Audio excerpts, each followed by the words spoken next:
Bonsoir à tous, chers auditeurs, chères auditrices, c'est Cyrus et on se retrouve pour le 38e épisode de notre podcast hebdomadaire sur l'actualité footballistique et pour parler de ce qui s'est passé en Europe cette semaine. Je serai accompagné de nos fidèles Jeff. Bonsoir tout le monde. Alexis. Bonsoir. Et Camille. Guten Abend. Cette fois-ci, donc pour ce dimanche, car là se fera en deux parties, donc pour le dimanche, on s'occupera de parler de ce qui s'est passé en Allemagne, en Bundesliga 2 et donc à l'étage supérieur en Bundesliga et également en Ligue 1, Ligue 2. Le reste sera discuté demain à la même heure. Bien évidemment, on aura aussi un petit mot sur les rencontres européennes ayant eu lieu cette semaine. Donc en premier lieu, que s'est-il passé en Allemagne cette semaine ? Alors, si je peux prendre la main, on va commencer par l'antichambre, la Bundesliga 2. Si ça ne dérange personne, évidemment. Non, moi ça me va. Ça me va également. Alors, allons-y pour la Bundesliga 2. J'ai envie de vous dire, c'est un petit peu comme toutes les semaines. Certaines équipes du haut de tableau gagnent, certaines équipes du bas de tableau perdent, et c'est toujours les mêmes malheureusement. Comme par exemple, mes chers amis des Königsblauen de Schalke. Je crois qu'ils n'ont toujours encore pas compris que s'ils descendaient, l'équipe risquait d'être tout simplement dissoute. Car en cas de descente, il n'y aurait pas les fonds nécessaires pour subsister. Malheureusement, ils ont trouvé le moyen de trouver une 13e défaite de la saison face à Magdebourg cette fois-ci. Et une belle défaite en plus. Attention, 3-0, propre, net et sans bavure. Bravo les Königsblauen. Attention, la Insolvenz, la banqueroute vous guette du côté de Gelsenkirchen. Du côté du haut de tableau, par contre, tout va bien. On avait quand même un top pile entre les deux premiers. Le premier contre son dauphin, St. Pauli contre Holstein Kiel. Mais, quand on se dit que le Holstein Kiel met 3 buts dans St. Pauli, on se dit, ok, bon ben ils ont gagné. Non. Détrompez-vous mes amis. St. Pauli, à la 36e, menait déjà 3-0. Là, tu te dis, merde, ils ont plié le truc. Ben non, ils n'ont pas plié le truc. Parce qu'à la 53e, t'as Holstein Kiel qui revient à 3-1. St. Pauli, à la 57e, qui t'en met un 4e, 4-1, tu dis, bon, c'est bon, là, c'est plié. Non, Holstein Kiel, qui met un 2e à la 65e, un 3e à la 82e, tu dis, ben, ils vont réussir à égaliser, peut-être même à marquer un 4e, un 5e but. Ben non, ils sont restés à 4-3, ils sont restés à quai. J'ai envie de dire, le Holstein Kiel est resté à quai face à une équipe d'Hambourg qui est quand même le plus grand port d'Europe. Bon, ok. Bon, c'est toujours encore une victoire de plus pour le leader, St. Pauli, qui est plus que jamais leader et plus que jamais solide leader de ce championnat. Il y a le Greuther Fürth aussi qui s'est rapproché de nouveau des hautes places après un gros passage à vide de 3 matchs sans victoire, 3 défaites de suite. Ils ont réussi de nouveau à s'imposer, les Kleeblätter, cette fois-ci à domicile contre Nuremberg. L'autre équipe de Hambourg, qui était la grosse équipe il y a encore quelques années, le Hamburg Sportverein, s'est imposé à domicile petitement, j'ai vraiment envie de dire, face à Elversberg, avec un score de 1-0. Bon, Elversberg qui sont vraiment pas vraiment au niveau, quoi, et c'est compliqué, c'est quand même très compliqué pour les Sarrois. On a Osnabrück, Miracolo, qui a réussi à gagner un match. Mon Dieu, Osnabrück a gagné un match, son 2e de la saison. Et oui, Osnabrück, le VfL qui s'est imposé en plus face à une équipe de haut de tableau, face à Hanovre. Les ex-Nantiga qui se sont pris les pieds dans le tapis face à la lanterne rouge. Bon, ils sont encore très loin au classement, mais ils ont gagné leur deuxième victoire de la saison. Bravo Osnabrück. La claque de la semaine en Bundesliga 2, c'est dans un derby. Enfin, est-ce qu'on peut vraiment appeler ça un derby? Karlsruhe contre Kaiserslautern. Karlsruhe qui allait coller une claque à Kaiserslautern 4-0 sur la pelouse du FCK. On notera aussi les victoires de Paderborn sur la pelouse de Wiesbaden 2-1 et celle à domicile de Düsseldorf face au Hansa Rostock 2-0. Braunschweig et le Hertha se quittant sur un score nul de 1 partout. Et en ce qui concerne le classement du coup, on a toujours encore, comme je l'ai dit, le St. Pauli, les Pirates de St. Pauli qui sont solides leaders avec une seule défaite en 23 matchs, avec 48 points en 23 matchs. Kiel est deuxième toujours encore avec 42 points, mais voit Hambourg se rapprocher à 1 point, troisième avec 31 points. Le Grand État Fürth est à 3 points des Rothausen d'Hambourg. Hanovre est cinquième avec 37 points, le même nombre de points que Paderborn. Düsseldorf est septième. Le Hertha Berlin est huitième. Karlsruhe 9e. Elversberg 10e. Magdebourg 11e. Nuremberg 12e. Wiesbaden 13e. Schalke est 14e et toujours encore près des zones rouges. Braunschweig est 15e, premier non relégable. Kaiserslautern est pour l'instant barragiste, a le même nombre de points, 22 points que le Hansa Rostock, 22 points. Et Osnabrück est toujours encore à 7 points de Kaiserslautern et du Hansa Rostock. Voilà pour les résultats de la Bundesliga 2, mes amis.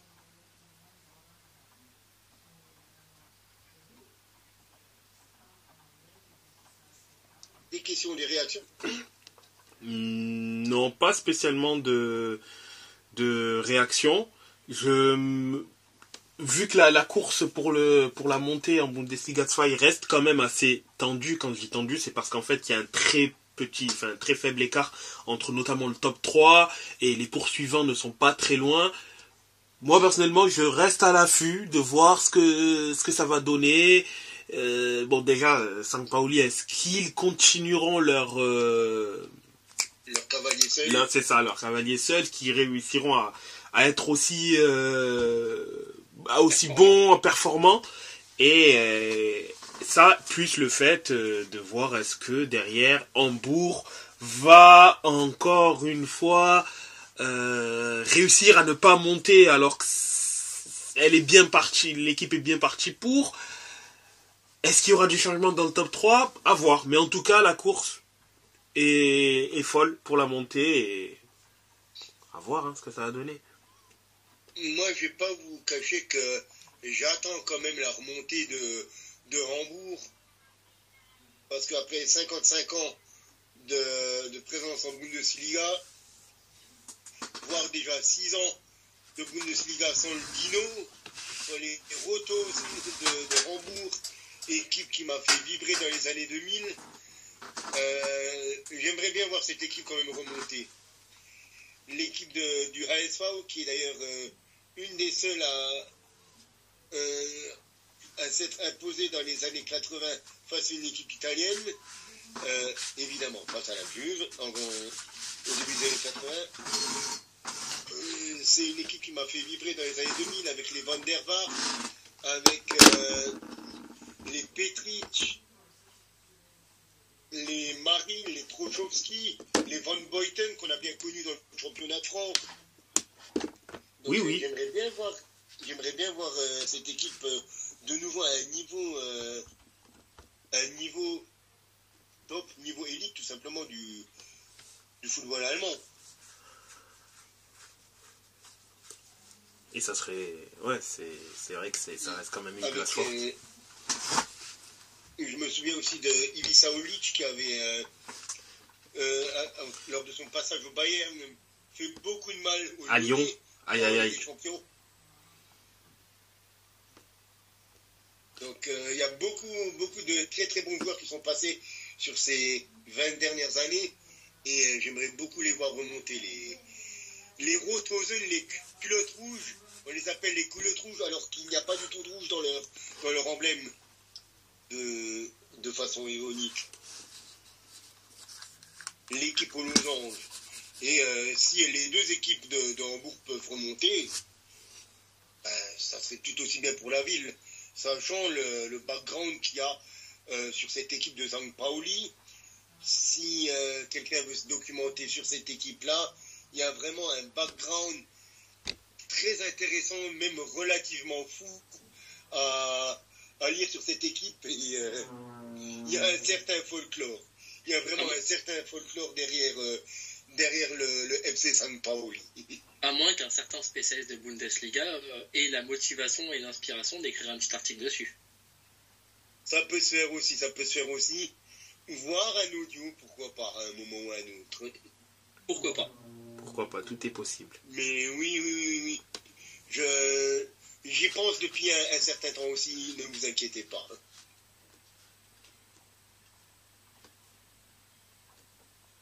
Mais là n'est pas la question aujourd'hui, et je pense qu'il y a assez à dire sur le premier étage du championnat allemand. Oui, moi je vais... vas-y. Oui, non, vas-y Alexis. Non, mais je vais être rapide. Hein, c'est toujours pareil depuis. C'était une douce accalmie la semaine dernière, et au final, on est un peu retombé dans nos travers sur le match de vendredi. Alors d'accord, c'était à Leverkusen, mais ils ont quand même montré d'assez bonnes choses. La réaction quasiment immédiate pour égaliser après l'ouverture du score du Bayern. Égalisation de Dominique Corr, donc 5 minutes après. C'est toujours pareil. En fait, je trouve que ça joue, on va pas dire bien, mais ça joue convenablement. Mais en fait, c'est des buts encaissés, c'est à l'image de la saison. Les 2 buts encaissés vendredi, c'est à l'image de la saison. La frappe de jeu, je ne sais plus ce qui marque. Mais le premier but, c'est une frappe du gauche, lobée, ça finit presque en lucarne. Le deuxième, c'est une erreur du gardien. Après voilà, je n'ai pas envie de l'enfoncer parce qu'il a sauvé le club tellement de fois. Mais ça va être très très très compliqué de se maintenir. La semaine dernière, je pensais que les deux équipes, que Mayence et Cologne perdraient au niveau du calendrier. Finalement, Cologne a réussi à prendre un point sur la pelouse de Stuttgart. Ça va être très compliqué de se maintenir, surtout que devant, ça avance. Le 15e est déjà à 10 points, il me semble. Oui. Donc voilà, ça va être compliqué. On reçoit le Borussia la semaine prochaine. On se déplacer à Munich dans 15 jours et recevoir Bochum, il me semble. C'est 2 matchs qui vont arriver à domicile où il va falloir prendre des points, espérer quelque chose sur la pelouse du Bayern, même si ça va être très compliqué. C'est très compliqué. Je pense que le maintien va se jouer entre Mayence et Cologne. Toutes les poursuivants devant vont se maintenir, parce que c'est quand même déjà, comme je disais, 10 points de retard, ou même 10 points d'avance, on va dire. Donc voilà, une fin de saison qui va s'annoncer compliquée. S'il y a relégation, c'est pas des choses auxquelles je pense pour l'instant, mais s'il y a relégation, il va falloir envisager l'avenir. Il y a beaucoup de choses à venir. Donc voilà, une défaite 2-1. J'aime pas le principe de la défaite encourageante parce que pour moi ça ne veut rien dire. Moi, si, je trouve qu'elle est. Franchement, moi, je trouve que t'es pas dur, tu es peut-être réaliste, mais c'est dommage. Vraiment, c'est une défaite dommage parce que j'ai pas vu le début de match. J'ai commencé à regarder vers la 20e, 25e minute. Mais franchement, Mayence a bougé les Leverkusen, les a vraiment bougés. Et comme tu dis, vous perdez sur une erreur, quoi, sur une boulette de Zentner, quoi, sur une erreur individuelle. Et sinon, moi, je suis pas sûr que les Leverkusen passaient, quoi. Alors, ils auraient peut-être réussi, comme ils ont réussi à de maintes reprises cette saison et à de maintes reprises ces dernières semaines, à décrocher un but à la 80e, 85e, 90e minute. Mais on peut vraiment pas dire que Mayence a été ridicule face au leader du championnat, là. Franchement, c'est ce que je dis. Je les ai pas trouvés ridicules. C'est dans la continuité des matchs qu'ils font depuis le début de l'année. Mais le but encaissé donc par le gardien, c'est un but à l'image de la saison, comme le but encaissé à Francfort, comme le but encaissé à domicile face au Werder. C'est des buts. Tu rejoues ce match, tu le reprends pas, quoi, ce but. Donc voilà, ça reste inquiétant malgré tout au niveau du classement. Le jeu, il n'y a pas à dire, il est là. Maintenant ça va être compliqué. C'est surtout ça qui me fait peur pour la suite. Je préférerais vraiment que ça joue mal et que ça prenne des points plutôt que l'inverse. C'est pour ça que je dis que j'aime pas le principe de la défaite encourageante, et surtout après 23 journées, quoi.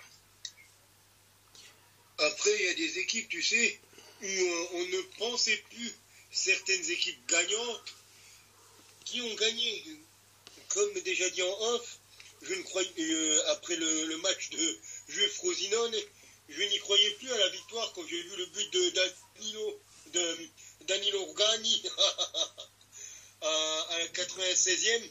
Je ne savais plus où me mettre, je ne savais plus mon nom, je ne savais plus où m'asseoir. Je suis tombé de ma chaise, comme je vous l'ai dit. Mais ouais, voilà, c'est un petit peu le même scénario là, le Leverkusen Mainz que le Juve Frosinone de début d'après-midi là, que de ce dimanche midi. C'est la même chose. Est-ce que la Juve méritait de s'imposer sur ce 3-2 là? Non, clairement non. Mais ça a été fait. Et Frosinone a fait un match super contre nous. Mais voilà, c'est la Juve qui en sort vainqueur miraculeusement. Donc là, à voir si Mayence peut réussir à prendre des points sur d'autres matchs. Déjà, on verra la semaine prochaine, comme je disais. C'est aussi un match qui va compter pour le maintien, comme on l'a eu la semaine dernière. Donc, si on peut battre n'importe quoi, si on peut battre le Borussia, ça peut. Enfin voilà, y croire sans trop y croire. Mais il faut s'imposer déjà samedi prochain. Précise bien que quand tu parles du Borussia, c'est Gladbach. Gladbach. Pas qu'il y en a quand même deux. C'est vrai qu'on pourrait penser que c'est Dortmund. C'est ça.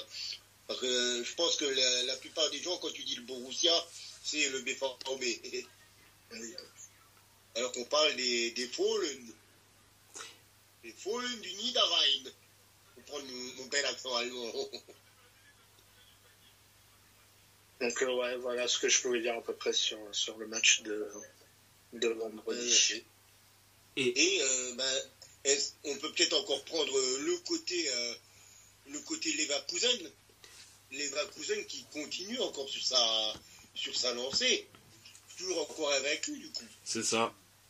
Avec une 19e victoire et qui garde ses 8 points d'avance sur le Bayern. Ouais, et les records de matchs sans défaite C'est ça. 33 matchs, si je ne raconte pas de bêtises. Ouais, non, c'est ça. Si j'ai bien le chiffre en tête.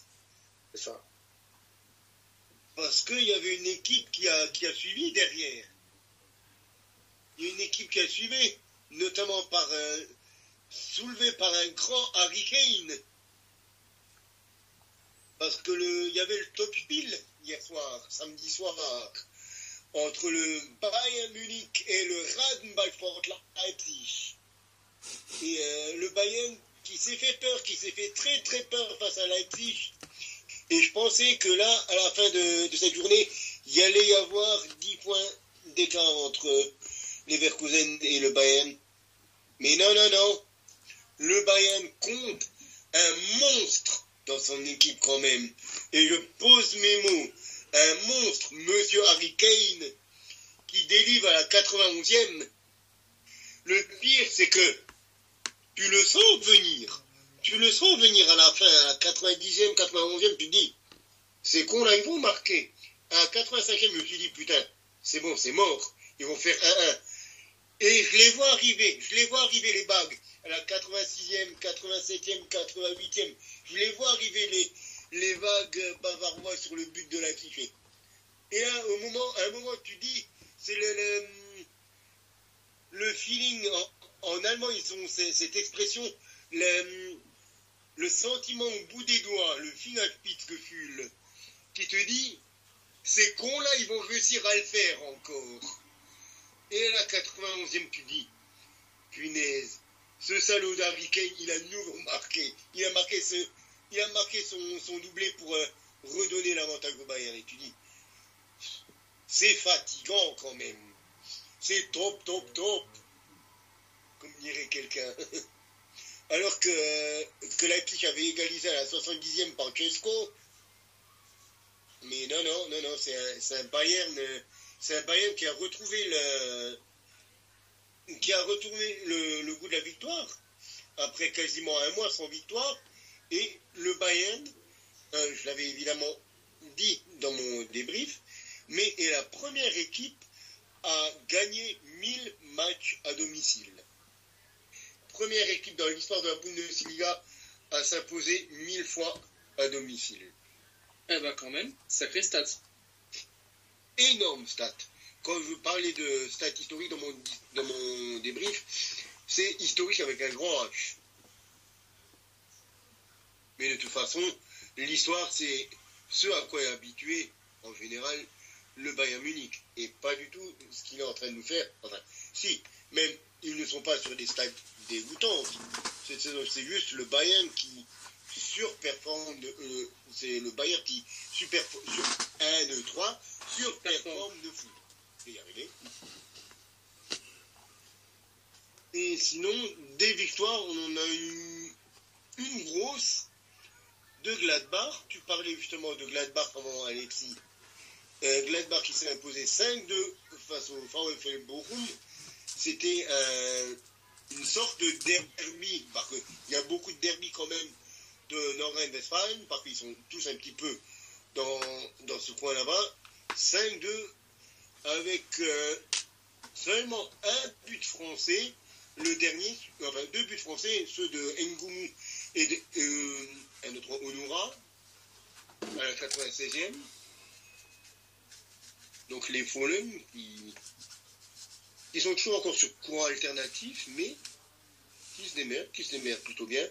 On a Augsbourg qui a pris les points face à Fribourg. Fribourg qui a à nouveau marqué sur penalty grâce à leur Italien Vincenzo Griffo, qui est vraiment un talisman quand même quand l'équipe perd, il marque. C'est vraiment un joueur très précieux du côté du STF de Christian Streich. Et sinon, la seule victoire de cette journée, elle est du côté d'Hoffenheim. Parce que le BVB a chuté. Le BVB a chuté à domicile. Et je dois dire que ça me fait plaisir. Parce que sur un but de Bébou et sur un doublé de Max Bayer, Hoffenheim est allé s'imposer sur la pelouse de Dortmund 3-2. Et autrement, on a eu des matchs nuls entre l'Eintracht Francfort et Wolfsburg 2-2, entre Stuttgart et Cologne, justement, comme tu le disais avant, Alexis, 1 partout, entre le Werder Bremen et Darmstadt, 1 partout, et entre l'Union Berlin et Heidenheim, 2-2. Avec notamment un but de l'ancien de l'Inter, Robin Gosens pour l'Union Berlin. Et du coup, au classement, on a toujours encore Leverkusen là-haut, près des étoiles, quelque part, avec 61 points, 19 victoires, 4 nuls en 23 matchs, 59 buts marqués, et encore, ils ne sont pas la meilleure attaque, c'est le Bayern avec 4 buts de plus. Par contre, ils sont largement la meilleure défense, avec 16 buts encaissés. Il y a le Bayern deuxième, avec 53 points, qui est quand même belle stat. Stuttgart troisième à 47 points. Dortmund, qui est déjà un petit peu décroché à 41 points, qui ferme le top 4. Leipzig, 5e à 40 points. Francfort, 6e. Hoffenheim, 7e. Le Werder, 8e. Fribourg, 9e. Heidenheim, 10e. Augsbourg, 11e. Mönchengladbach, 12e. Wolfsburg, 13e. l'Union Berlin, 14e. Bochum, 15e. À savoir que Gladbach, Wolfsburg, l'Union Berlin et Bochum, donc du 12e au 15e, ils sont tous à 25 points. Cologne est barragiste actuellement avec 17 points. Mayence est le premier relégable avec 15. Et Darmstadt est dernier avec 13 points. D'ailleurs, citer quand même la stat improbable de Harry Kane qui quand même déjà est à 27 buts en 23 matchs. Il est à plus d'un but par match.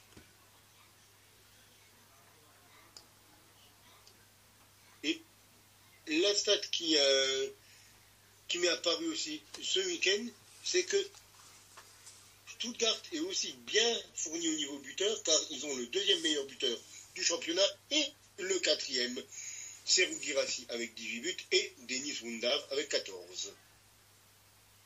Eh ben, on espère encore de la réussite pour Kane, notamment pour le match face à la Lazio. Non. On espère voir des buts du côté Bayern et de la joie. Et surtout la victoire au bout. Et également une chose... Une victoire, oui, parce qu'il faut une victoire pour la qualification. Pour la qualification, effectivement. Et également une chose dont on n'a pas parlé et qui a une incidence sur le championnat. Du coup, nous pouvons tirer le rideau sur le chapitre Bundesliga et passer sur notre bon vieil hexagone. Et Alexis, du coup, je t'ai sollicité avant pour Mayence. Maintenant, je te ressollicite pour la Ligue 2. Pour la Ligue 2. Alors, on va parler...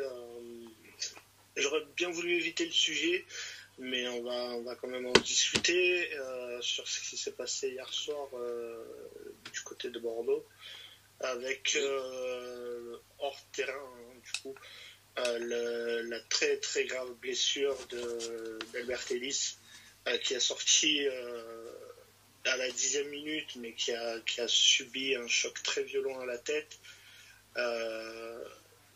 Choc, hein, comme on en voit de temps en temps sur le foot, sauf que là, il ne s'est pas relevé. Il est sorti, donc, comme je disais, au bout de 10 minutes, transféré donc, au CHU de Bordeaux. Il était conscient au moment de sortir du stade. Donc arrivé au CHU, il a été plongé finalement dans un coma artificiel pour une opération qui s'est passée pendant la nuit. Une opération qui s'est bien passée donc. Et au final, le joueur a été placé en soins intensifs, il me semble que j'avais vu passer ça cet après-midi.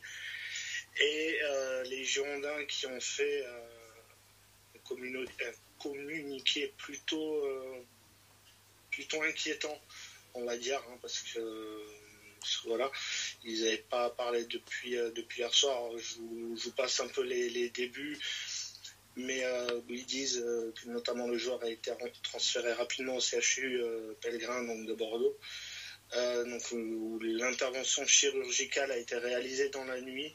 Alors je vous passe les termes médicaux, le terme de l'opération, etc. Mais c'est une opération au niveau de la boîte crânienne. Donc voilà. Et le communiqué dit que le club va suivre l'évolution de l'état de santé du joueur et qu'à cet instant, il est encore impossible de se prononcer sur le pronostic et vital et fonctionnel du joueur. Donc à partir du moment où on dit qu'il est impossible de se prononcer sur le pronostic vital, autant l'opération s'est bien passée que les prochains jours vont être, comme on dit, déterminants. Donc voilà, le club après continue en disant ne pas pouvoir communiquer de nouvelles informations déterminantes avant quelques jours et du coup ils ne feront aucun commentaire sur l'état de santé du joueur.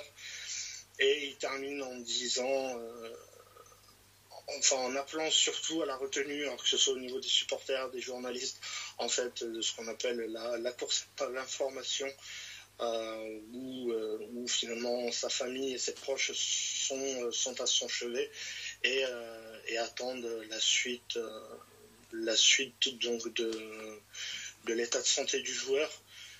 Donc voilà, c'est très inquiétant depuis hier soir. Moi personnellement, à titre personnel, je vous l'avais pas dit, mais j'ai eu beaucoup de mal à dormir, à attendre des nouvelles du joueur, comme si vraiment c'était quelqu'un de ma famille. C'est quelqu'un donc du club que je supporte, hein, donc les Girondins, ça reste la famille, hein.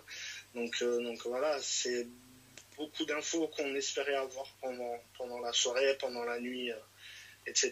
Donc voilà, beaucoup de mal à dormir après ça. Le communiqué qui est tombé en milieu d'après-midi dit ça, donc maintenant il ne faut pas s'attendre à avoir d'autres informations avant plusieurs jours. Nous, tout ce qu'on souhaite du côté des Girondins, c'est que le joueur sorte de là surtout, et qu'il revienne sur les terrains, qu'il puisse rejouer au foot, parce que clairement quand on lit le communiqué, on peut s'attendre à ce qu'il ait peut-être des séquelles et qu'il ne puisse plus jouer au foot. Donc voilà. Après moi personnellement, j'en veux pas aux joueurs de Guingamp. C'est comme je disais, c'était un choc comme on peut en voir, pas des aussi violents, hein, mais c'est un choc comme on peut en voir sur le terrain, sur les terrains. J'en veux pas personnellement aux joueurs. Oui, c'était voilà. Pas intentionnel, quoi. Ouais, voilà, c'était pas intentionnel. Même si j'ai pu lire des trucs assez incroyables au niveau de cette action. Limite que ça réclamait un carton rouge et plusieurs matchs de suspension pour le Guingampais.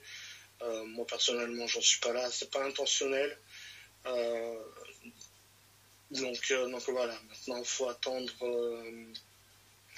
plusieurs jours pour savoir l'état de santé du joueur, mais comme j'ai dit, j'espère que vraiment il va vite sortir de là et apporter un peu de bonnes ondes au club actuellement, même si au niveau du terrain c'était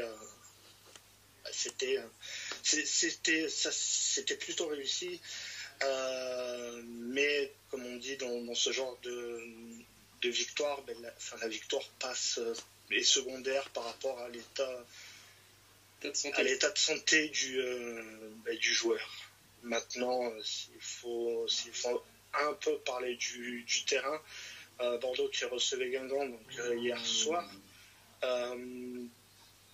et qui s'est imposé 1-0 grâce à Vipotnik, son 8e but de la saison. C'est un peu dans la même continuité que ce qu'ils ont fait face à Grenoble il y a 15 jours et Amiens la semaine passée. C'est 3 points importants. On va le voir tout à l'heure avec le classement, mais ça se rapproche, et surtout ça se resserre dans la course à la montée. Autant Auxerre, je pense qu'ils y seront, autant derrière ça peut se resserrer. Donc voilà, une victoire qui fait doublement plaisir, hein, à titre personnel au niveau du joueur et au niveau comptable. Donc voilà, une victoire qui permet de revenir à 5 points de la 5e place. Quand on voit le calendrier qui attend les Girondins sur les 3 ou 4 prochains matchs, je ne sais plus trop. Il y a un déplacement à Rodez la semaine prochaine, avant de recevoir Quevilly, se déplacer à Annecy et recevoir le PFC, des équipes qui sont largement à la portée des Girondins. Dans le déplacement à Rodez peut m'inquiéter que les trois autres en suivant, c'est pas que ça m'inquiète, hein, mais sont largement à la portée du club. Donc voilà ce que je pouvais dire au niveau des Girondins. Si vous voulez que j'enchaîne sur les scores et le classement.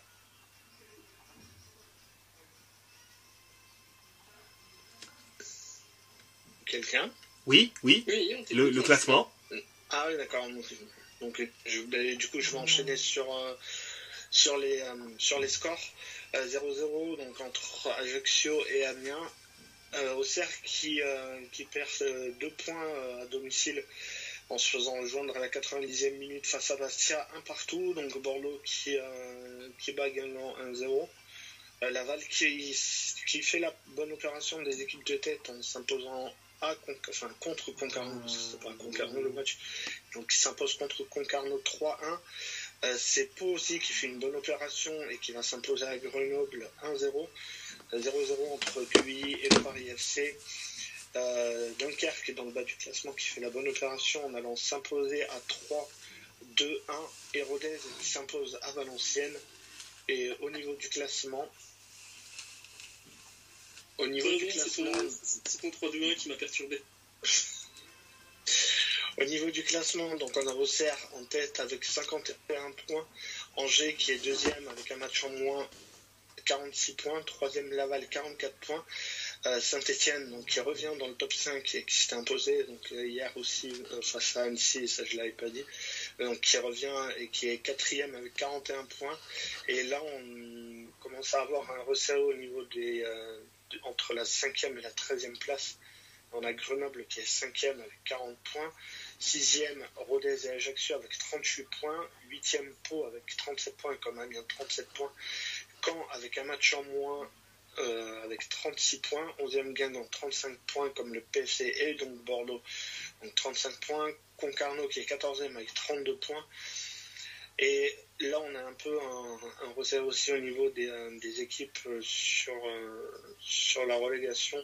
On a Bastia et 3 qui sont 15e avec Bastia et 3 qui sont 15e et 16e avec 30 points, comme Dunkerque qui est 17e également avec 30 points avec une plus mauvaise différence de but.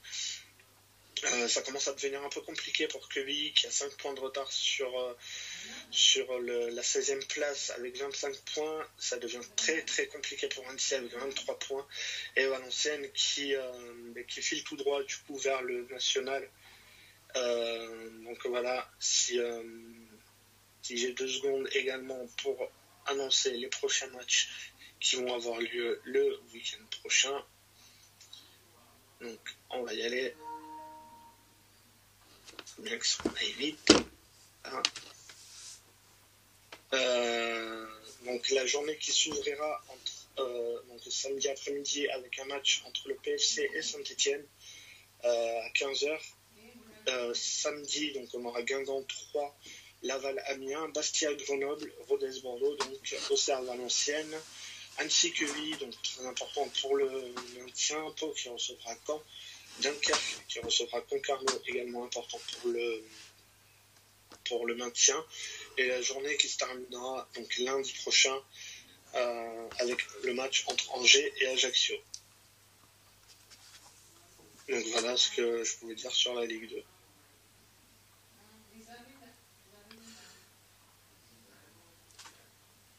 tout en sachant que... Merci. Et maintenant, on va passer sur la Ligue 1, je suppose. C'est ça. On pourrait, ou ferait-on une petite pause juste avant? On peut faire une petite pause juste avant. En effet, on peut. S'il y a beaucoup de choses à dire. Ça dépend, puisqu'il y a du changement quand même dans le haut du classement. Une objection, un avis? On peut faire une pause, oui, après, je pense pas qu'il y ait énormément de choses à dire. Tu es là? Faisons une pause alors. Mais faisons une pause, oui. À tout de suite. Tout de suite. À tout de suite. Nous revoici pour la seconde partie de notre podcast, dans lequel nous parlerons de la Ligue 1 et ce qui s'est passé cette semaine et ce qui se passe d'ailleurs actuellement, puisque l'OM est en train de jouer contre Montpellier. Là, actuellement, c'est la mi-temps, hein, et l'OM a donc réussi à renverser... Non, pardon, c'est la deuxième mi-temps, et l'OM avait réussi, avant d'entrer en seconde mi-temps, à renverser la vapeur suite au premier but d'Altamari qui a climatisé le Vélodrome, mais l'OM en 12 minutes a réussi par l'intermédiaire d'Ndiaye et d'Aubameyang de renverser la vapeur et l'OM pour l'instant mène 2-1. Et étant donné que la majorité des matchs ont eu lieu du moins aujourd'hui, cet après-midi notamment, le PSG, notamment le premier match, c'est le PSG contre Rennes, le match qui a eu lieu à peine tout à l'heure. Des choix assez étonnants de la part de Luis Enrique, notamment, c'est surtout au niveau des changements que j'ai été assez étonné, voir par exemple Mbappé sortir aussi vite, tout en sachant qu'il n'est absolument pas blessé, mais il a décidé de le faire sortir à la 65e minute, je ne sais pas pourquoi, mais bon, il l'a fait sortir.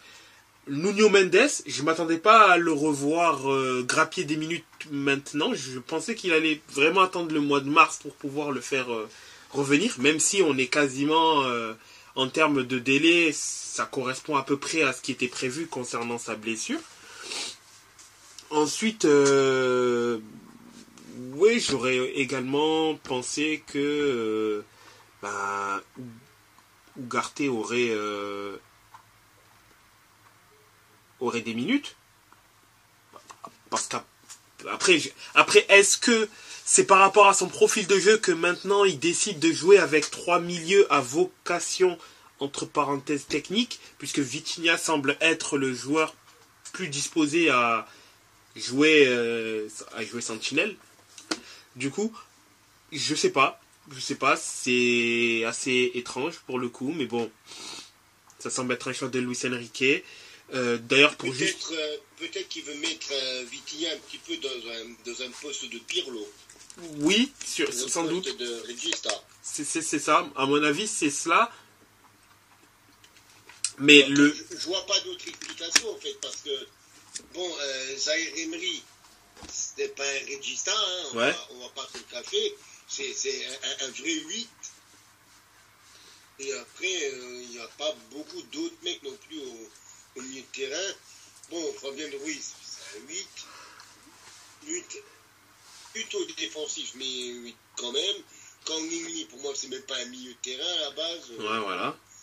C'est un ailier. Autrement, les mecs qui étaient alignés, Barcola, Dembouz, Kylian, bon, pas besoin de vraiment dire qu'ils jouent pas au milieu de terrain, les garçons. C'est ça, mais déjà, même le fait que Zahir Emery d'ailleurs ne débute pas, c'est étrange, mais concrètement, concernant un milieu comme cela, j'ai du mal à voir une véritable complémentarité entre les trois alignés, parce que, comme tu l'as si bien dit, Lee, pour moi, moi aussi je le pense également, c'est pas spécialement un milieu de terrain. Je vois, même milieu offensif, pour moi c'est pas un milieu offensif, c'est un joueur porté vers l'attaque, très porté vers l'attaque, mais je le vois pas en milieu de terrain. Et Ruiz, je trouve que c'est un milieu trop neutre. Là où Vitinha, bon, même si pour moi Vitinha c'est plus un 8 de base, mais bon, c'est vrai qu'en termes de 6, de par sa qualité au pied, ça ça va. Après, c'est perfectible, faudra voir ce que ça donne au fil du temps, mais on commence à un peu entrevoir ce que ça pourrait donner. Mais n'empêche que dans un milieu à 3, il manque ce joueur, je trouve, hybride, capable d'avoir une dimension athlétique, tout en ayant une capacité à pouvoir faire les efforts défensifs et apporter offensivement. Typiquement, le joueur que je vois, moi, quand je vois Vitinha et... Bon, même si je ne mettrais pas Ali au milieu, dans un monde idéal, je mettrais Zahir Emery au milieu de terrain. Mais je mettrais du coup Vitinha, Zahir Emery, et le milieu le plus pertinent à ce poste-là, ce serait un joueur comme Barella, en fait. Oui. Ou remettre un Ugarte. Ouais, ou là, ce serait... Et puis jouer un petit peu comme faisait... je reprends Pirlo parce que c'est l'exemple le plus parlant pour moi. Ça va parler à Jeff. Le Pirlo du Grand Milan, avec Pirlo en regista et 2 chiens à côté de lui, comme Ambrosini, comme Gattuso, voire des garçons un peu plus offensifs comme Seedorf, des garçons comme ça, qui jouaient au milieu de terrain, mais qui jouaient plus haut pour le couvrir. C'est pour nettoyer le terrain. Un peu à l'image d'un quarterback en football américain. Ouais. Je crois même qu'il y avait un youtubeur, je sais plus c'était lequel, je les confonds toujours, je crois qu'il y avait un youtubeur qui avait repris cette même métaphore d'ailleurs, avec la même comparaison avec le quarterback. Oh c'est certainement de là que je la tiens. Mais après, je peux te dire de quel youtubeur je la tiens, parce que actuellement je suis tellement youtubeur football sur la plateforme que je ne pourrais plus te dire. Je pense que c'est un match de foot. C'était compte de parce foot. Que si toi tu as regardé, que moi j'ai regardé, et que nous deux on a retenu, je pense qu'il y a de fortes chances que ce soit un match de foot. C'est un match de foot ou compte de foot, l'un ou l'autre. Exactement. Donc comme dit, c'est un garçon, ou alors il faudrait un box-to-box. Ouais. Mais là à ce moment-là, tu n'aurais pas besoin des deux mecs à côté, des 2 chiens à côté. Vu qu'un box-to-box saurait faire les 2 choses. Ça serait capable de faire les 2 choses, c'est ça exactement. Ouais, c'est ça exactement. Et il s'est justifié, d'ailleurs, Luis Enrique, de la sortie que je trouve prématurée d'Mbappé par rapport au fait que le PSG va le perdre. Donc, il faut apprendre à jouer sans lui. Ouais. Mais moi, il y a plein de garçons dont je ne vois... Enfin, ils vont jouer jusqu'à la fin de la saison, mais dont je ne vois pas vraiment l'utilité au PSG. Des garçons comme Fabien Ruiz, comme Soler, même des garçons que j'aime assez bien, comme un garçon comme Asensio, qui est vraiment polyvalent. Je les vois pas vraiment... Je vois pas l'intérêt qu'ils ont d'être au PSG. C'est un petit peu comme un garçon que j'aimais beaucoup au PSG qui est parti maintenant, mais comme Julian Draxler.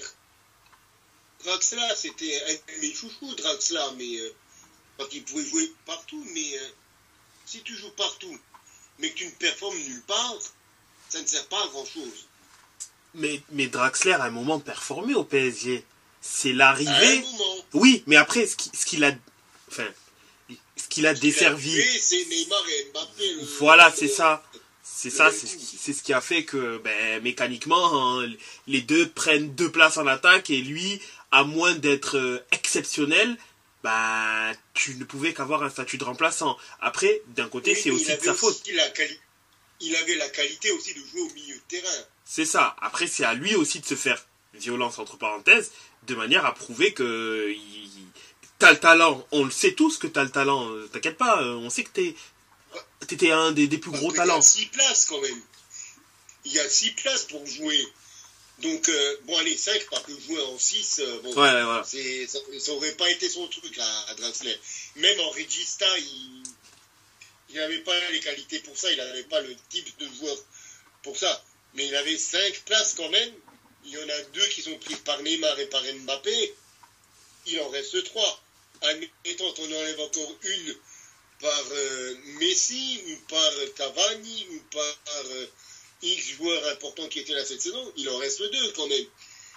Et c'était quand même pas à chaque fois des ballons d'or, quoi, les mecs qui étaient au milieu de terrain. C'est ça. Mais après, est-ce que Draxler a fait le nécessaire pour prouver qu'il pouvait truc? Là, on peut se poser la question, même. Et c'est ce que je disais. C'est des garçons qui n'ont pas forcément le niveau, mais que ça soit footballistiquement, que ça soit mentalement, que ça soit même au niveau, je sais pas, qui ne rentrent pas tout simplement dans le schéma PSG. Parce que je vais retirer sur l'ambulance, mais un garçon comme Carlos Soler, moi au début, quand il est arrivé, j'ai même pas capté qu'il était arrivé parce que j'ai fait Carlos Soler, le mec de Valence. Mais qu'est-ce qu'il fait là, lui? Vraiment, j'ai vraiment regardé, fait, qu'est-ce qu'il fout au PSG, ce mec-là? Je ne comprends pas. J'ai fait, quel intérêt de ramener ce mec-là de Valence au PSG? Il n'y a aucune logique. À part le fait qu'il n'a pas coûté spécialement cher, déjà je comprends pas pourquoi le PSG le prend, et également pourquoi lui il va au PSG. Moi, pour lui, un cas comme lui, c'est les deux côtés. Je sais pas. Bon, il est au PSG, ok, mais dans quel but? Quelle est la logique? Ouais, c'est ça, pour avoir un gros salaire, quoi, et puis jouer avec des gros stars. Mais franchement, à part pour jouer avec Messi, quoi, à part pour s'entraîner avec Messi, je vois pas l'intérêt, quoi. Ouais, comme par exemple Asensio, parce que... Non, Asensio, il était déjà remplaçant au Real. Oui. Donc je comprends qu'il soit remplaçant au PSG. Oui, mais... Oui, ça je conçois, mais du coup, quel est le... Hormis financier, parce que du coup, il a un plus gros salaire au PSG, où il avoisine, je crois, les 10 millions annuels. Je vois pas spécialement ce qu'il a gagné en étant au PSG, lui aussi, tu vois. Puisque au final... Rien, c'est justement ce genre de joueurs dont je parle. Les Asensio, les Soler, les Fabien Ruiz, qui sont là. Bon, c'est bien, t'es là, c'est bien, mais t'es pas là, c'est pas grave, quoi, en fait. Je veux pas être méchant, quoi, mais les garçons, tu dis, les garçons, vous coûtez cher au club quand même, donc, bon, pas forcément pour un Solaire, mais Marco Asensio, comme tu dis, il a un gros salaire, Fabien Ruiz. Fabien Ruiz, à la rigueur, je le trouvais intéressant à Naples. Oui, il était intéressant à Naples. Il aurait dû rester à Naples, il n'aurait pas dû venir à Paris. Mais il n'était pas exceptionnel à Naples. Tu vois, il crevait pas l'écran, tu vois. Il n'était pas exceptionnel, mais il était était bon. intéressant Oui, comme joueur de rotation. Et être joueur de rotation à Naples ou joueur de rotation au PSG, c'est pas la même chose. Après, à Naples, il y avait quand même beaucoup de temps de jeu. Moi, je trouvais qu'il y avait plus une place de titulaire qu'un joueur de rotation. Fabien Ruiz. Oui, quand il jouait, quand il n'était pas embrouillé avec des coachs, quand il n'était pas blessé, quand il n'y avait pas ci, quand il n'y avait pas ça, c'était quand même souvent... c'était un petit peu... la vida loca, c'était un petit peu le Marco Verratti de Naples, quoi, Fabien Ruiz. Ouais, et enfin, quand il est parti, je crois d'ailleurs qu'il avait déjà anticipé, il me semble, son départ, puisque quel est le joueur qui est... Je sais pas si c'est... Non, Cajuste, je crois, est arrivé un peu après. C'était pas le Lobotka qu'ils ont pris après lui? Il me semble... Le Lobotka, ça fait... Il me semble que c'est Lobotka qu'ils ont pris après lui. Avant, Lobotka, je me disais, ça fait un moment qu'il est là. Depuis 2019, il est à Naples. Je pense peut-être que c'est Cajuste qui est... À moins que... Peut-être, oui, Cajuste, l'ancien Rémois, c'est ça? C'est ça, non, même pas, je me suis trompé, il est venu que cette année, Cajuste. Mais... Zambo? Non, Zambo, c'est même... Et en plus, c'est pas du tout le... Zambo est venu en 2021-2022, une saison avant. Et en plus, Zambo, c'est un autre...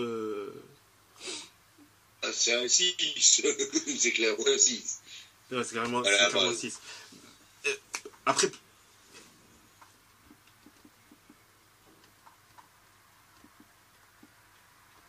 Allô? Oui.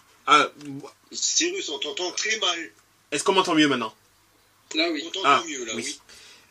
Tout, ouais, donc, concernant... Itinéris, on ne capte plus. Ah. Concernant Fabian Ruiz, toujours est-il que son transfert, je trouve, n'a absolument pas fait de bruit à Naples. Il est parti. Je dirais, après, bon, voilà, Naples a fait sa tambouille et, elle a réussi. Après, combien de matchs a-t-il joué pour Naples? Ouais. Parce que c'est quand même pas un Lavezzi, un Hamzik, un Koulibaly, ce genre de garçon comme ça. Bien sûr. Quand je disais que ça n'a pas fait de remous, c'est dans le sens où c'était un joueur qui avait quand même du temps de jeu, et quand il est parti, tu peux te dire, ah mince, le Naples perd quand même un joueur qui a beaucoup de temps de jeu et un joueur qui est régulièrement titulaire.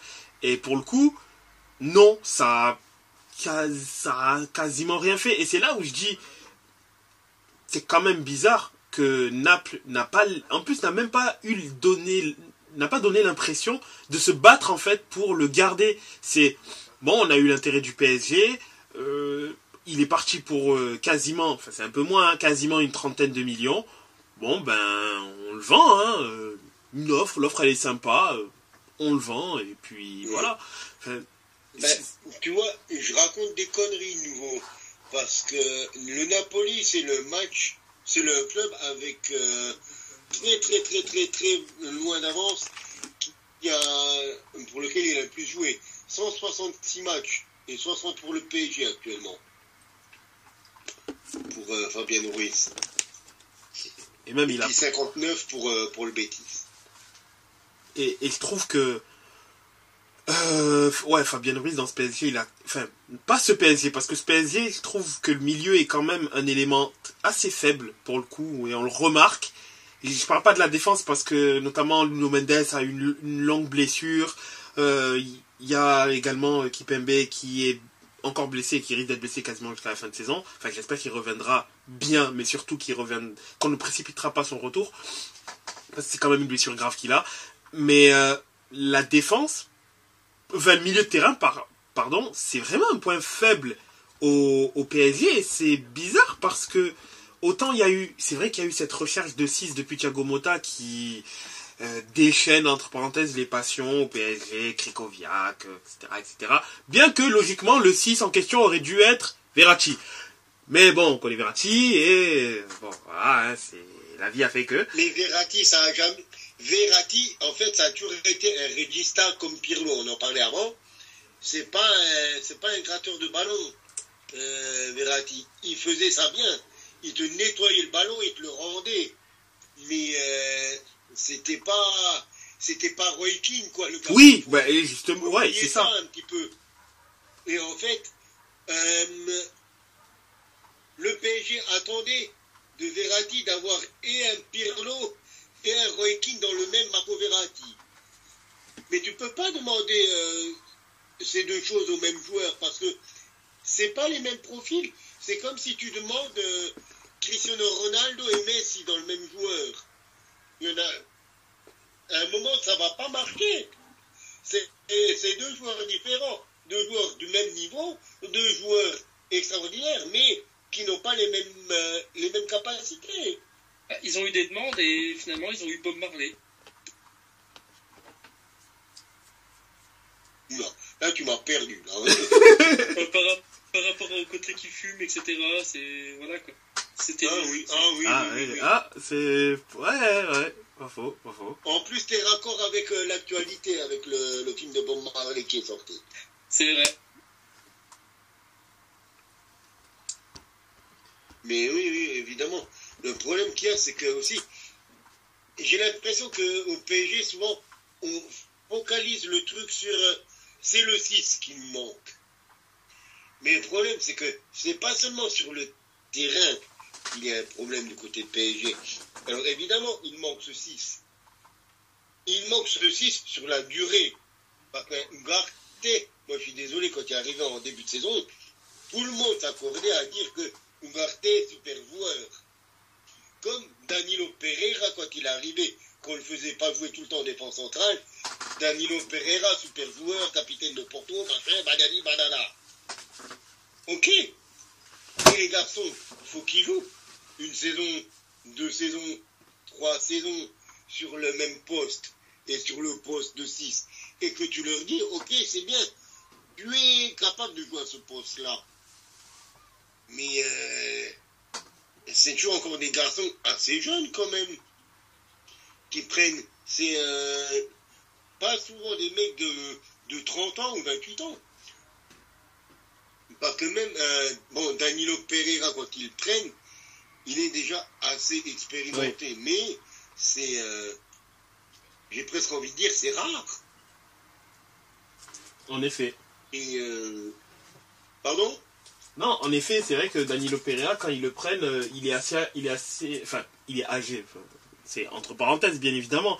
Après, pour Danilo, quand même, bien que l'année dernière, je trouve que c'est surtout l'année dernière où en fait il a été plutôt réhabilité, dans le sens où, dans le marasme parisien, c'était l'une des rares satisfactions dans ce rôle de joueur capable de pouvoir éventuellement jouer dépanner en défense et au milieu de terrain qui faisait ce qu'on attendait de lui. Et cette saison, il est globalement satisfaisant déjà en défense centrale. Quand il n'était pas aligné avec Skriniar, sinon c'était chaud. Ben sinon ça prend l'eau quoi. Voilà. Sinon t'as autant de mettre moi en défense centrale. Voilà. Mais Danilo, c'est vrai qu'il en prenait plein la gueule en disant oui, mais c'est un 6 qui est frustre balle au pied, enfin c'est compliqué, etc. Ouais, mais c'est pas. Ne lui demande pas de faire ce qu'il ne sait pas faire. Espèce de banane. Tu vois, mais à partir du moment où on l'a laissé faire ce qu'il savait faire, ben ils ont vite compris que finalement, ben c'est un bon soldat. Et effectivement, c'est un bon soldat. Mince. Si tu prends un ratisseur qui est là pour te prendre les ballons, te récupérer les ballons et te distribuer les ballons, eh ben tu t'attends pas à voir Ronaldinho non plus au milieu de terrain au bout d'un moment. Soit tu prends Isco, soit tu prends Roy Keane. Mais des garçons qui s'appellent Isco et Roy Keane, en ce moment, t'as Kevin De Bruyne et puis t'en as pas beaucoup d'autres, quoi. C'est ça. Et d'ailleurs, ça m'étonne quand même que le PSG ne se soit pas, vu que le PSG cherchait quand même un 6, ne se soit pas focalisé sur Brozovic. Alors oui, c'est une solution court-termiste, mais pour le coup, c'est une solution qui ne leur aurait pas coûté énormément d'argent, en 1, et de 2, bah, c'est un mec qui a... Brozovic, c'est un 94, donc il va avoir 30 ans cette année. Ben, il a les références européennes, internationales. Balle au pied, c'est concrètement ce qu'il recherche. C'est un mec qui est capable d'avaler les kilomètres, qui est capable de dicter le tempo d'une équipe. Et même si... Et ça, c'est le seul point noir que j'ai avec lui, c'est que c'est quelqu'un qui est capable de marquer des buts, qui a une très belle frappe de balle, mais qui ne l'utilise qu'à de très rares cas.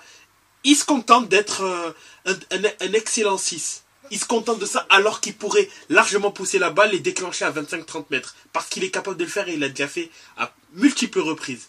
Mais hormis ça, pour autour de 25-30 millions, tu l'avais, Brozovic. Et t'as un joueur qui n'est pas sur la pente descendante pour le coup. Et ton problème de 6, il serait rayé.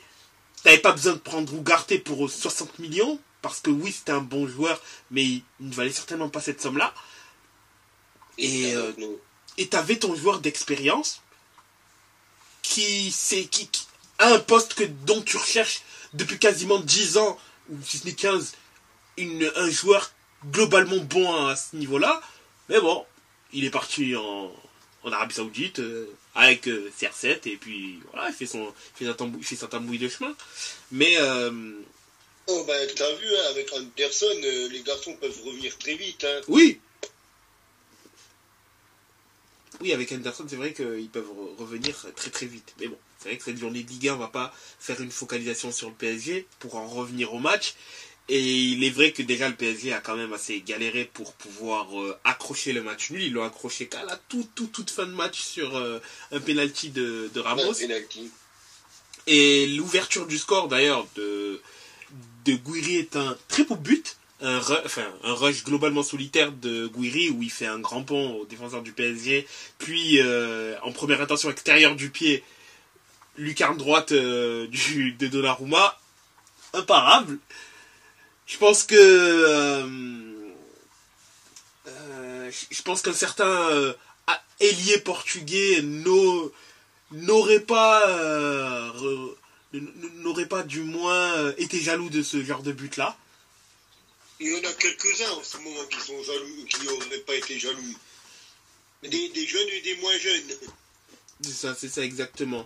Mais ce fut un match assez compliqué pour le PSG. C'est vrai que moi j'ai pas spécialement compris également les changements aussi de Luis Enrique. J'aurais pas, vu la physionomie du match, j'aurais pas fait ce type de changement là. Après, bon, ils ont assuré l'essentiel qui n'est de ne pas perdre. De toute manière, le PSG a quand même un matelas d'avance devant. Voilà, mais ce PSG là m'enthousiasme pas spécialement, même si je sens quand même qu'ils réussiront à passer l'obstacle au Real Sociedad, parce que la Sociedad, malheureusement, elle, n'a vraiment pas de chance niveau blessure et où l'infirmerie est quand même assez remplie. Et en plus, en championnat, ça va moyennement bien. Mais bon, je suis pas inquiet sur les 8e, où je pense qu'ils passeront. Mais par contre, sur l'écart, attention, parce que ça peut piquer, parce que si le PSG prend City, Real ou même l'Inter, pour moi le PSG ne passe pas. Je vois pas dans quel monde ce PSG là, cette version du PSG là, risque de battre un Inter de Milan qui est une équipe beaucoup trop structurée. Enfin, beaucoup trop. Il y a trop, c'est exagéré, mais qui est très structurée et qui fait énormément de dépassements de fonctions. Que ce soit le rôle des défenseurs, le rôle des pistons, le rôle des milieux de terrain. Ça serait un peu long d'expliquer, mais en gros, l'Inter a, pour résumer, a tout pour en gros désorganiser le PSG. Et Dieu sait que le PSG, quand il n'a pas la maîtrise, ça peut être très très très compliqué et ils peuvent vite perdre le fil. Ça, on le sait, on l'a vu à de nombreuses reprises. Donc, pour les 8e, je pense que ça va passer, mais l'écart, attention. S'ils ont un tirage plus abordable, ça pourrait aller vers eux. Si par exemple ils prennent le FC Barcelone, je pense qu'il y a matière à ce qu'ils puissent passer. Mais s'ils prennent les 3 équipes que j'ai indiquées, ça pourrait être compliqué. Vraiment compliqué. Pour eux. Mais non. Dans la journée, il y a également Lille, autre prétendant aux places européennes, notamment la Ligue des Champions, qui, elle, a laissé filer 3 points en perdant à Toulouse alors qu'elle avait ouvert le score, mais Toulouse, en 20 minutes, remontera tout cela. Et donc, ils ont fait ça proprement, hein, et donc a battu Lille 3-1. Nice qui fait match nul contre Clermont. Clermont qui a d'ailleurs raté un penalty en première mi-temps. Nice qui fait donc du surplace, hein, c'est un peu plus compliqué en termes de résultats, du moins sur ce mois de février là, ça n'a pas été spécialement un bon mois. Reims qui à 10 contre 11 gagne contre le Havre. Reims qui se replace bien dans la course à l'Europe. Et Lens qui perd contre Monaco dans un match très animé, pour 2 équipes du moins de haut tableau. Hein. Monaco donc qui se replace bien et qui reprend surtout la 4e place à Nice en gagnant 3-2 ce match-là. En sachant que le 3e but a été donc inscrit et le but de la victoire a été inscrit par Minamino, et Balogun, qui a lui-même ouvert le score en première mi-temps, a également raté un penalty. Bon, il ça aurait pu leur coûter, entre parenthèses, un peu cher, mais bon, ils ont réussi à assurer l'essentiel qui est de gagner ce match-là. L'OM qui, à la 80e minute, gagne 3-1, doublé d'Aubameyang, un but d'Ilman Ndiaye. Pour l'instant, se replace également, est toujours 9e, en Ligue 9e, mais se rapproche petit à petit de la 6e place qualificative pour la Conférence League. Mon cher Cyrus, je voulais savoir, en quelques mots, qu'est-ce que tu penses du petit Iliman Ndiaye? Je pense que c'est quand même un joueur qui a des qualités. Il en a. Je ne peux pas nier qu'il n'a pas de qualité. Néanmoins, je vais dire il est insuffisant. Mais le problème est que quand tu vois la saison de l'OM, dire que lui seul est insuffisant, c'est un euphémisme. Certes, on peut attendre plus de lui et c'est logique de pouvoir en attendre plus. Mais est-ce que c'est le seul élément qui est insuffisant cette saison ? Pour moi, non. Donc, il y a plus de joueurs... Enfin, il y a d'autres joueurs qui sont également à un niveau en dessous de ce que l'on pourrait attendre. D'autres qui sont trop neutres. Il a des fulgurances. Et il faut que ces fulgurances deviennent des performances régulières. Des bonnes performances régulières. Et cette saison... c'est sûr qu'avec le nombre de changements d'entraîneurs, c'est compliqué d'avoir... de réclamer de la constance de la part de joueurs quand ils jouent avec... quand il y a divers entraîneurs, divers changements qui se font.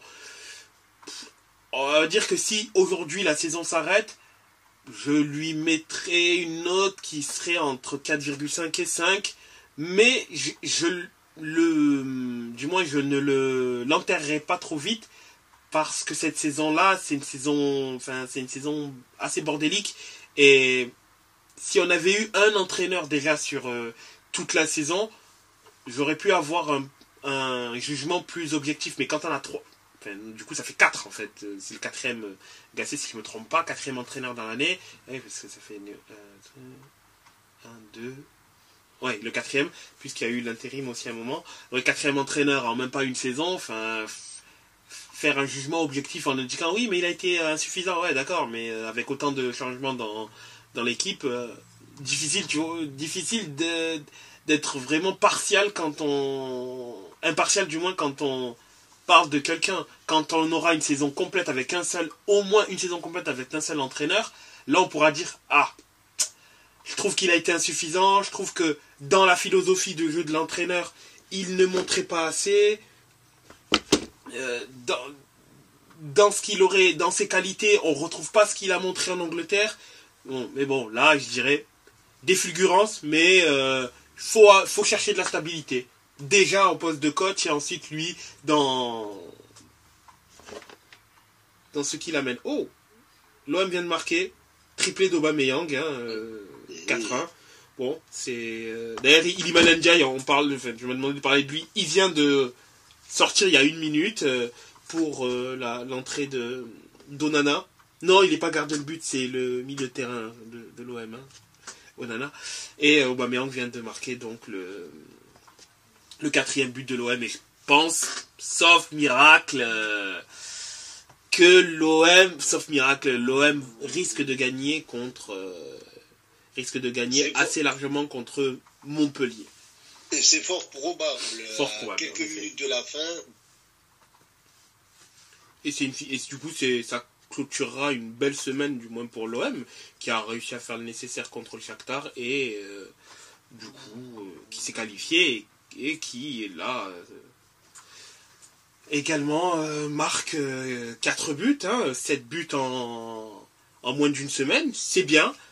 C'est bien. C'est très belle du côté olympien. C'est ça exactement. Donc c'est pas mal, c'est bien. Il y a un autre olympique qui a fait un match sérieux aussi. Un autre olympique un peu plus au nord. C'est ça, l'Olympique lyonnais qui est dans son opération Finalement, c'est un contre son camp de Sakho, le défenseur de Montpellier, et non pas un triplé d'Aubameyang, mais ça fait toujours 4-1. Mais effectivement, oui, du côté de Lyon, qui poursuit son opération remontée au classement. À présent, ils sont 10e, bien loin des places auxquelles ils étaient il y a quelques mois, je dirais, pas semaines, quelques mois de cela, puisque actuellement, ils vont très bien. Malgré le but de la conclusion. De Mr. George. Son premier but depuis son retour de l'Ajax,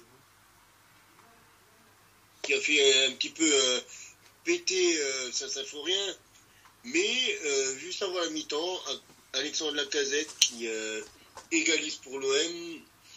C'était le soir des premières, entre le premier but depuis le retour de Mikotadze et le premier but de Benrahma. C'est ça.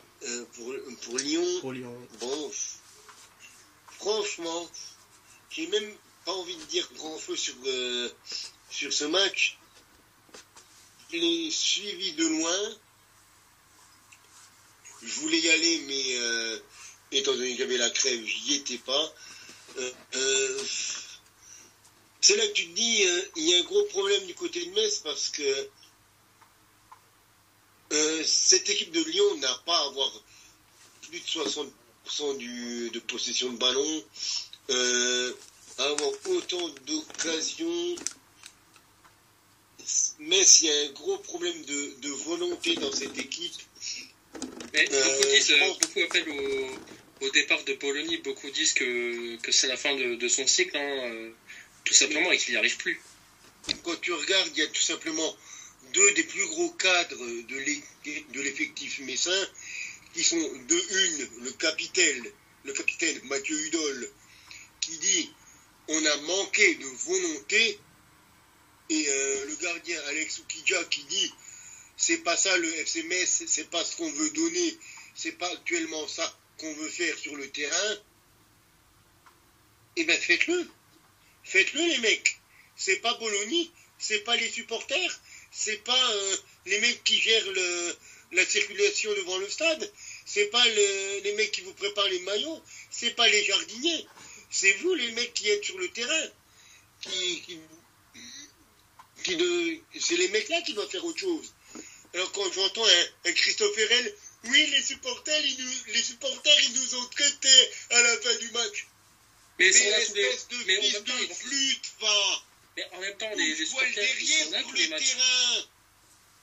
Les supporters, ils sont là tous les matchs en attendant. Ils sont là pour supporter l'équipe, même malgré les... Il y a plus de 90% depuis le début de la saison de remplissage du stade à domicile. On est quasiment sur du 95% de remplissage de stade à domicile. Christophe Herrel, qu'est-ce que tu veux de plus? Les supporters sont là, les supporters chantent, mais quand on voit une équipe qui n'arrive pas à foutre un pied devant l'autre, et je les prends tous quasiment un par un, que ça soit lui, Herrel, que ça soit Sané, que ça soit Maxime Collin, le grand joueur de championnat anglais, que ça soit Danlé, Jean-Jacques, que le mec il aurait à peine le niveau de joueur R1, que ça soit... des mecs qui ne sont pas servis comme Lam Kelze, le pauvre garçon, il s'est dit, mon Dieu, je vais revenir là, mais qu'est-ce qui s'est passé? Mikotadze, le pauvre Mr. George, il s'est dit, je reviens à l'Ajax pour me faire une santé, le mec, il revient, il est dans une équipe où rien ne marche. Le petit Azoro, en qui j'avais énormément confiance en début de saison, il ne met pas un pied devant l'autre. Sabali, c'est la même chose. Et les garçons qui rentrent, mais ils rentrent pour quoi faire? Ils rentrent pour être là, pour faire coucou, je suis là. Mais Van Kerkhoff, t'es resté à la CAF ou comment ça se passe? Oh Guitoun, t'es resté en Côte d'Ivoire. Et faut revenir, le club a besoin de toi. Et Atta, la petite promesse, on était là, Arthur Atta, il est bon. Mais c'est Arthur attend là actuellement. J'attends le joueur sur le terrain. Et les autres qui sont rentrés, Ibou Sané, c'est un garçon, il vient d'arriver, j'ai pas envie de le charger. Et le grand Ndukidi quoi? Ndukidi pas grand chose, Nduki fait pas grand chose non plus. C'est fatigant. Alors franchement, moi, là, le football commence un petit peu à me fatiguer parce que je regarde Metz, ça joue pas. Je regarde Schalke, ça joue pas. Je regarde la Juve, on gagne, mais très difficilement contre du Frosinone après 4 matchs sans victoire. Là, franchement, je commence à fatiguer les garçons, hein. Je vais pas vous le cacher. Alors oui, Serein commence à se dire, oui, je vais commencer à vendre le club. Ouais, mais en attendant, il faisait plus le mariole quand on était là en fin octobre, là, à être bien placé. Hé, regardez, c'est moi Bernard Serein, je suis là, regardez, je suis le président, je descends sur la pelouse. Ben, descends maintenant sur la pelouse. Maintenant que les supporters, ils montent sur le terrain, là, on ne voit pas. Là, t'es derrière 150 Robocop. Là, on a vu des mecs, des Robocop, dans la zone de presse. Dans la zone de presse. À quel moment il y a des Robocop dans la zone de presse? C'est des trucs de jamais vus à Metz. C'est là qu'à un moment, il faut changer les choses. Et c'est pas forcément sur le terrain. C'est sur le terrain au niveau de la mentalité, mais c'est hors terrain aussi. Et là, c'est pas au niveau de la mentalité, c'est au niveau des capacités. Fini. Et donc, un petit point au classement. Je crois que j'ai tué tout le monde, en fait. Oups, boulette. Un petit point au classement avant de parler de des résultats, de ce qui s'est passé du moins en Europe pour les clubs français. Du coup, ça sera une très belle entrée pour cela. Le PSG, donc toujours premier du classement, hein, toujours premier avec 9 points d'avance sur le deuxième Metz, premier avec 54 points, Metz deuxième avec... Brest, pardon.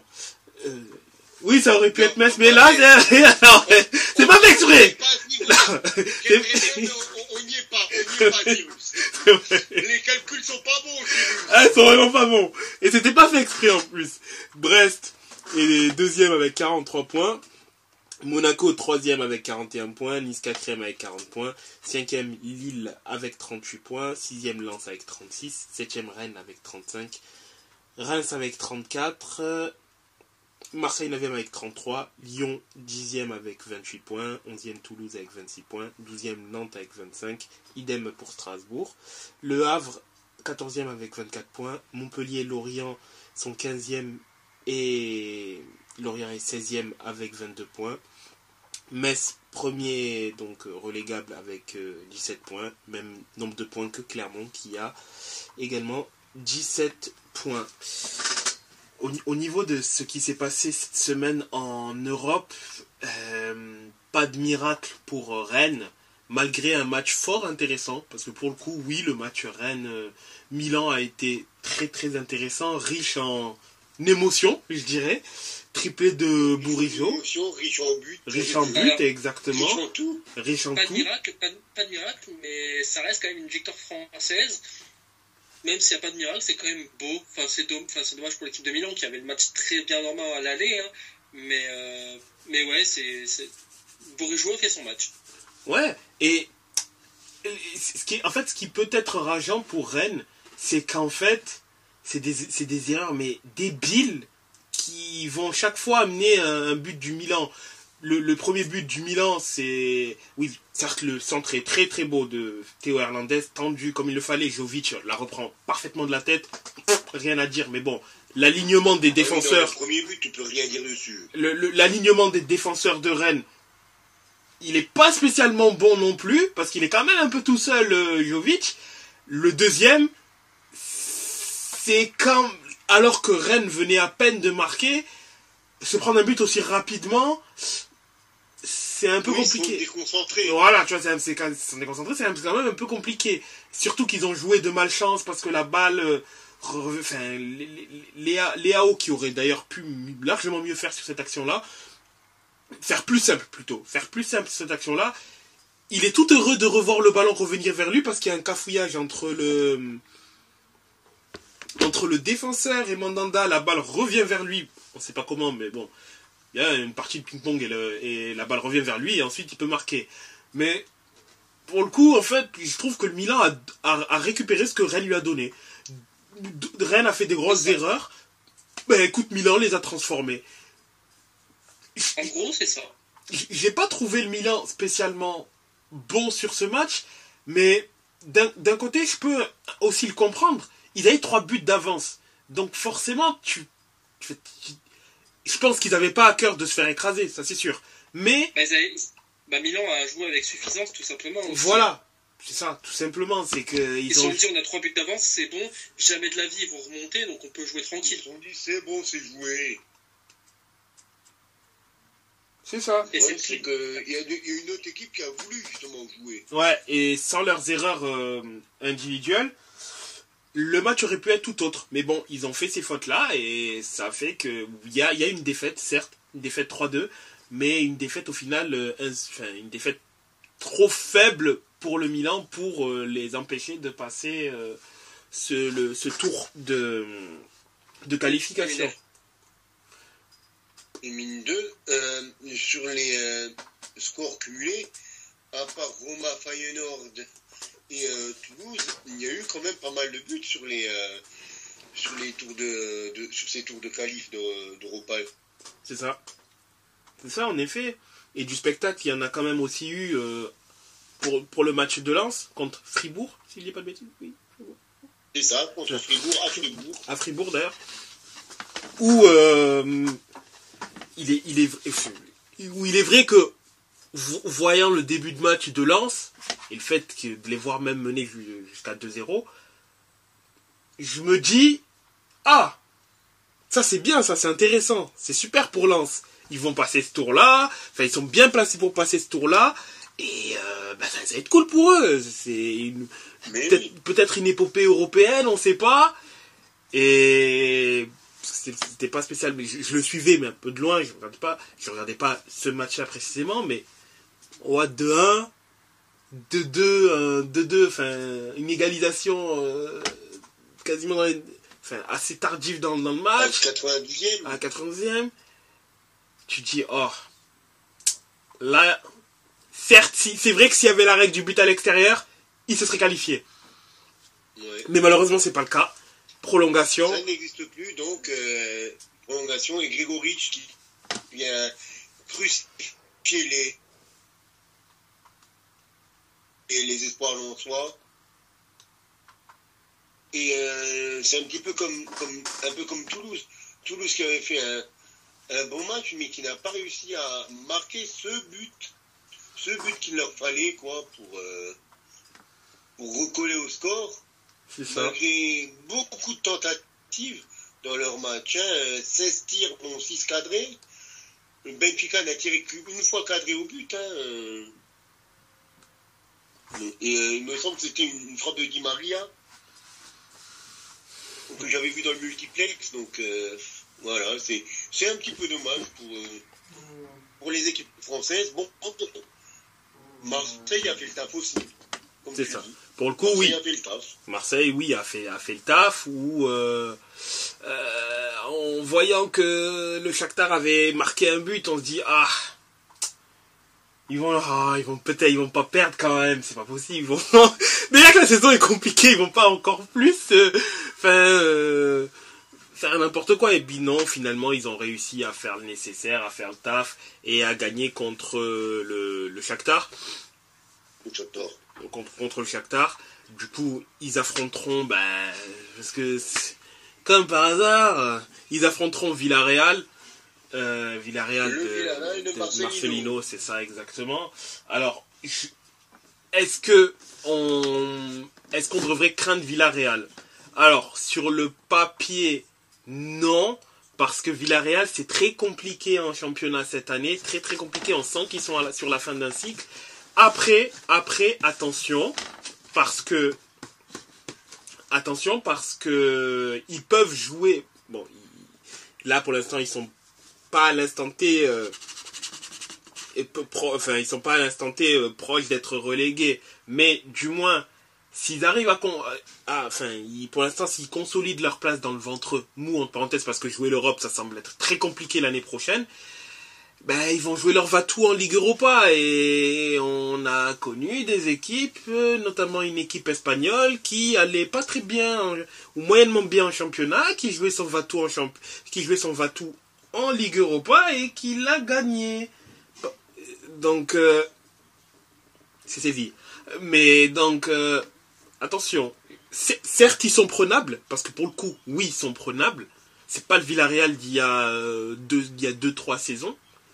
Certes, c'est pas celui-là, mais peut-être qu'ils vont mettre leurs dernières énergies pour essayer de faire quelque chose en Europa League. Peut-être, on ne sait pas. D'autant plus... Les Espagnols, ils sont toujours dangereux, hein, remember Séville. C'est ça exactement. D'autant plus que là, actuellement, faut pas oublier qu'au niveau du coefficient UEFA, pour l'instant, on a un peu creusé l'écart avec l'Eredivisie, donc les joueurs des Pays-Bas. Et du coup, là on aura normalement 4 clubs, enfin 3+1 pour l'année prochaine en Ligue des Champions. Bon, ça semble être un peu illusoire cette année, parce qu'on a peu d'équipes pour l'instant qualifiées dans les compétitions européennes. Maintenant, il en reste 3, c'est Paris, Marseille et Lille. Tandis que tu as des équipes qui font quasiment carton plein comme l'Italie. Je crois d'ailleurs que l'Italie, pour cette année, est première dans le nombre de points pris. Je sais qu'il me semble que l'Italie est première, j'en suis sûr et certain. Le deuxième, c'est soit l'Allemagne, soit l'Angleterre. Je pense que c'est l'Angleterre. C'est l'Italie et l'Allemagne. Voilà, l'Italie et l'Allemagne. Et du coup, c'est important parce que les deux premiers auront une place supplémentaire en Ligue des Champions. Donc l'Italie partirait sur du 4+1, pareil pour l'Allemagne. Et le 4+1 ferait que, en Italie, je crois que ça profiterait à l'Atalanta, pardon. J'allais dire Bologne, mais Bologne est 4e, donc eux, ils sont dans tous les cas pour l'instant en zone. Allegri viserait le top 5. Voilà, voilà, ça permettrait de pouvoir dire facilement, oui, je vise le top 5 parce que la 5e place, ça me permet de jouer, je pense que ça sera un tour préliminaire, parce que je pense que les 4 premiers seront directement qualifiés, mais du coup le 5e, ce sera, je pense, un tour préliminaire. Après, si c'est le premier ou deuxième tour, ça, je ne sais pas, mais je sais que les 2 premiers au ranking UEFA de nombre de points pris cette année auront une place supplémentaire, ça c'est sûr. Et ensuite, faudra voir ce que ça va donner. Néanmoins, ce sera très difficile pour la France de tomber dans les deux premiers, mais le plus important est de sécuriser cette 5e place-là, afin que 4 équipes françaises puissent jouer la Ligue des Champions l'année prochaine. Et d'ailleurs, pour finir avec ce qui a été dit, ce qu'on a indiqué aujourd'hui, ça concerne l'Inter là, parce que du coup c'est pour l'Inter, mais ça va concerner d'autres clubs, puisque ça sera par rapport à la Coupe du Monde des clubs qui aura lieu donc l'année prochaine dans sa nouvelle formule. L'Inter de Milan, si elle va très loin l'année prochaine dans toutes les compétitions, que ce soit la Coupe d'Italie et éventuellement la Ligue des Champions, elle pourra jouer jusqu'à 70-75 matchs, toutes compétitions confondues. C'est gigantesque, c'est énorme, et ça veut surtout dire que ça ne touche pas que l'Inter donc serait à 70-75. Imagine bien qu'en Angleterre, parce qu'ils ont eux 2 coupes forcément, il y a plus de matchs du coup. Et eux, ça se rapprocherait même plus des 80 matchs par saison pour un Manchester, éventuellement un Manchester City, voire un Liverpool, dans un monde où Liverpool termine top 4, qui est logiquement normalement sa place. Il jouerait 80 matchs. T'imagines bien qu'avec 80 matchs à jouer, c'est même plus quelque chose qu'il faut avoir. Ça devient vital d'avoir au moins 22 voire 25 joueurs de très haut niveau. Vraiment, pour le coup, avoir 2 équipes, là, ça semble être quelque chose de primordial. Surtout que là, cette fin de saison sera un peu écourtée par rapport aux joueurs sud-américains qui auront la Copa, les joueurs européens qui auront l'Euro, peut-être même qu'il y a des jeunes joueurs qui joueront les JO. Et l'année d'après, il y aura également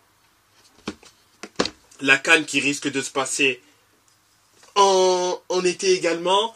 Donc, attention, je pense que certaines grosses équipes il risque d'y avoir beaucoup de mouvements du côté des bancs des grandes équipes parce qu'il va falloir étoffer et pour le coup vraiment avoir 2 équipes de haut niveau, ça va être le minimum, je pense. Vraiment le minimum et je ne serais pas étonné qu'il y ait beaucoup de transferts de joueurs de compléments de manière à permettre aux équipes de pouvoir être compétitives. Excusez-moi. Voilà, c'était mon petit point concernant ce qui risque de se passer pour les prochains mois, plutôt la prochaine année, pour les grosses équipes européennes. Est-ce qu'on parle encore de ce qui s'est passé en Ligue des Champions? Oui, on peut évoquer. Il y a encore eu quelques matchs. Oui, bien sûr. On peut noter le match nul entre Eindhoven et Dortmund, la victoire de l'Inter face à l'Atlético, la défaite d'Arsenal face à Porto qui m'a beaucoup étonné, et le match nul entre Naples et le Barça. Très beau avec un but de leur striker chacun. Lewandowski d'un côté, Osimhen de l'autre. C'est ça. Et d'ailleurs, très beau but du joueur de Porto en toute fin de match. Et le match nul du Barça contre Naples. Le Barça peut un peu s'en mordre les doigts parce qu'il y avait matière à pouvoir faire mieux. Mais surtout en première période. C'est ça. C'est surtout en première période. Mais je pense franchement, sauf s'il y a un redressement du côté de Naples, et bon, on le verra demain, hein, c'était pas trop ça, du moins cette semaine déjà, en championnat, c'est pas trop positif le résultat qu'il y a eu. Même si Osimhen, lui, pour le coup, a fait une bonne semaine, hein, il a rempli son rôle à 100%, ça risque d'être, je pense, un peu compliqué pour envisager. Après, bon, le Barça est pas défensivement imprenable, hein. On l'a vu que sur le défenseur s'est fait avoir comme un bleu et Osimhen a marqué. Bon. Donc tout est possible. En soi, tout est possible, même si je mettrais quand même le Barça légèrement favori suite à ce match nul pris. Bon ben, messieurs, j'ai envie de vous dire, on est arrivé de nouveau au bout de notre chemin footballistique. C'est ça. Je vais vous souhaiter une bonne soirée et je vous dis à demain. On se retrouve demain. Salut. Au revoir. Au revoir à tous, chers auditeurs, auditrices. À demain. Prenez soin de nous.